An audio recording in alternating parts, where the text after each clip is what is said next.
السماء جلالا فأزيد أسراب الغيوم جمالا. بسم الله الرحمن الرحيم. الحمد لله رب العالمين، والصلاة والسلام على رسوله الأمين محمد وعلى آله وأصحابه أجمعين. حروف مقطعات کوم حروف توي او دا سمره دي او د دې سمره قسمونه دي، بل دا چې په دوی کې مد لازم کوم قسم کې کیږي او کوم قسم کې نه کیږي. دغه ګوره سو جملې ته پکې اشاره ده. حروف مقطعات کوم حروف توي؟ حروف مقطعات هغه حروف توي چې د قران کریم د ځینې سوراتونو په سرونو کې راځي، جدا جدا او قطع قطع ویل کیږي. مقطعات هم دا معنی جدا جدا ویل کیږي او قطع قطع ویل کیږي. داسې ویل کیږي لکه حروف هجا چې موږ تلفظ کوو. د حروف هجا د اول مخکې چې موږ سره کوم د حروف مقطعات بیل بیل ویو، نو د حروف مقطعات ځینې سورتونو په سر کې چې راغلي هم دقسې ویل کیږي. لکه اوس الف لام میم چې موږ وایو الف، نو الته موږ الف ویو، نو دلته هم څه ویو؟ الف. لام الته هم لام او دلته هم لام. میم چې ده نو الته هم میم او دلته هم میم. الف لام میم، نو الته هم الف او لام او میم هم دقسې ویل پکار دي. دلته لیکلي یو شی وي خو تلفظ به د حروف هجا غوندې جدا جدا او قطع قطع وي. صحیح شو؟ دغه حروف ته حروف مقطعات وي. نو څو قسمونه دي؟ موږ تاسو ویلي چې ټول حروف مقطعات څوارلس دي. نقص عسلكم حي طاهر، مجموعه ته یاد ده د حروف مقطعات مجموعه ده. نقص عسلكم حي طاهر. څو حروف شول؟ څوارلس حروف. دا څوارلس حروف لوجد مدنه په دریو قسمونو باندې ویشل کیږي. نقص عسلكم اته حروف دي، دې کې مد لازم کیږي. مد لازم، نو هغه مد لازم یا به مقطعات دي، نو یا به حرفي مخفف وي یا به حرفي مثقل وي. خو مد لازم خو دي کنه. نو که چېرته سکون وي نو حرفي مخفف به وي، او که شد وي نو یا به حرفي مثقل وي. صحیح شو؟ خو دا حروف دي لکه قاف نون صاد، دې کې اوس حرفي ده خو مخفف ده. خو طا سین میم دلته بیا حرفي مثقل ده. الف لام لام میم دا چې ده حرفي مثقل ده. نو یو قسم دا شو. اتو حروفو کې به مد لازم کیږي. هغه لازم دواړه قسمونه دي، چېرته به مثقل وي او چېرته به مخفف وي. حي طهر څو حرف شول ده؟ حي طهر. دې کې به مد اصلي کیږي لکه حامیم.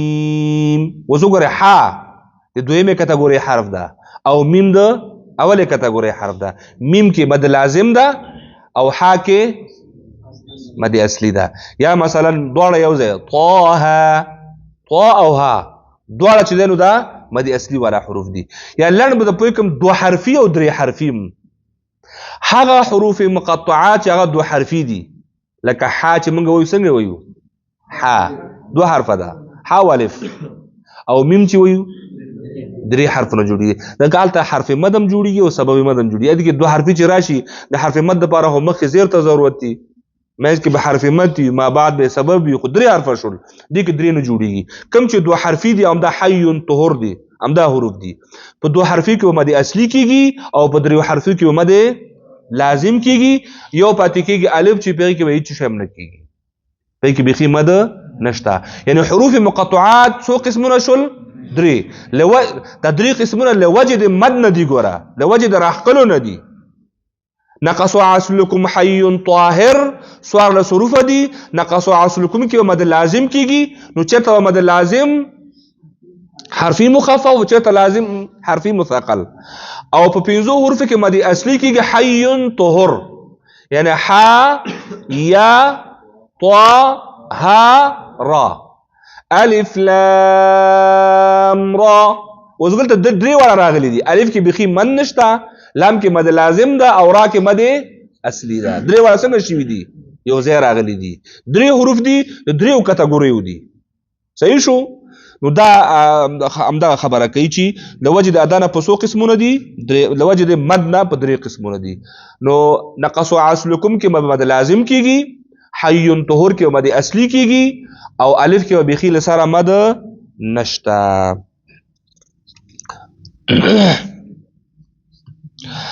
اخرنی سوال دا د مد عارض تعریف څه دی او دیتا عارض ویلو وجه څه ده؟ یکه مد لازم خو شو. مد عارض تعریف دا ده چې د حرف مد نه وروسته سکون عارضي وي. دریم سبب شو وس حرف مد نه وروسته سکون عارضي وي، نو دې ته به ویل کېږي مد عارض.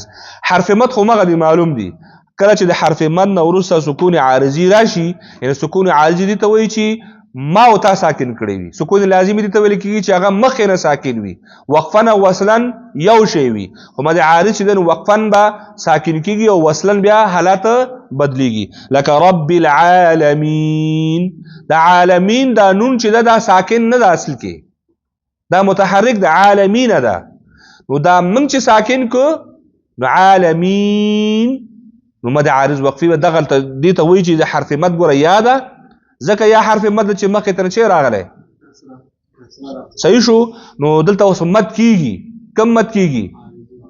د عارض وقفي. خو چې ته وقف وکې، وقفي چې ته وقف وکې، او که وقف دی ونه کو بیا مد عارض وقفي نشته، بیا یوازې مد اصلي ده.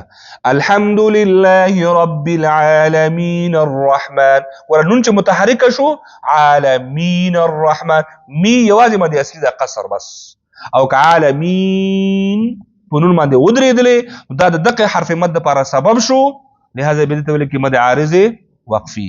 نو مالک یوم الدین مد عارض وقفي، حرف مد یا او سبب مد د نون سکون عارضي. نستعين، تكذبان، يعلمون، تعلمون، يعقلون، دا ټول دې ته مد عارض وایي. او د دې دوهم نوم وقفي هم ده. وقفي عارض ورته ځکه وایي چې سبب عارضي ده، وقفي ورته ځکه وایي چې په وقف کې واقع کیږي. اوس هغه په ګټه فلسفه پکې نشته.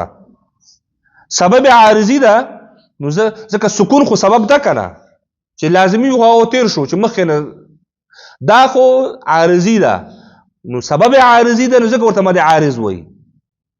نو بل نوم وقفي ده، نو ځکه دا په وقف کې واقع کیږي. اوس همدغه عالمین کې ته وقف مه کوه، نو سبب سر وخوړه، سبب واقع نه شو. چې سبب واقع نه شو نو مد به د کوم ځای نه واقع شي؟ خبره پاتې کېږي یوازې اصلي ته، ځکه اصلي مد وایي دې ته چې سبب وجود ونه لري. صحیح شو؟ د حرف مد نه وروسته سکون عارضي ده، ولې چې صرف وقفا ساکن لوستل کېږي، په وصل کې د اصل په اعتبار سره متحرک ادا کېږي. د وقفي ویلو وجه همدا ده چې دا صرف په وقف کې وصل کې نه وي. په دغه شان وایي که چېرته داسې کلمو وروسته کلمې سره وصل شي بیا دا مد نه کېږي، او ځینې وخت عارض او وقفي لپاره دواړه یو ځای کړی شي، لکه مد عارض وقفي. او زه مد عارض وقفي ځینې ورته یوازې مد عارض وایي، ځینې ورته یوازې مد وقفي وایي.